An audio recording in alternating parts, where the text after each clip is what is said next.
We prepared a little video for you. Let's all watch this.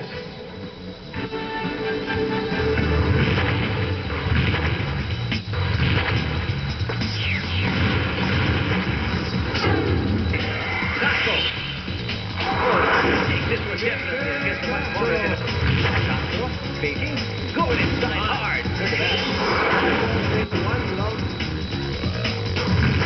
Jason Castro on a breakaway.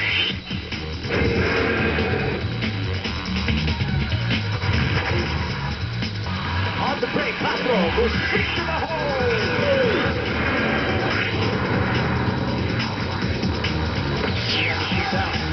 Mark Hewitt, 11 points, 2 now. Castro going inside. 31 points. Jason Castro. When do you start double teaming a guy and maybe he give up the ball? He's got 31. We heard it already. Si Jason na siya player, ano. Pag yung nagkakamali yung mga teammate niya, dinadala niya na sinasaayos niya, tapos tinuturuan niya ng kung ano dapat gawin. Tapos ano, ang gusto ko sa kanya, magaling siya mag-motivate ng mga kasama, and leader siya para sa akin.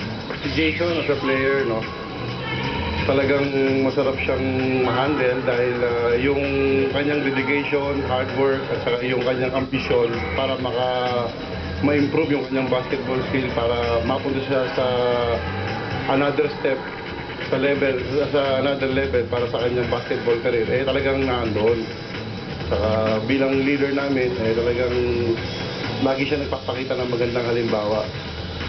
Kaya naman yung mga baguhan at saka yung mga sumusunod sa kanya lahat ng players na nagiging katimig niya. As a player, si Jason talaga masasabi mong sobrang bait at sobrang sipag. Kumbaga parang sa loob at labas ng court,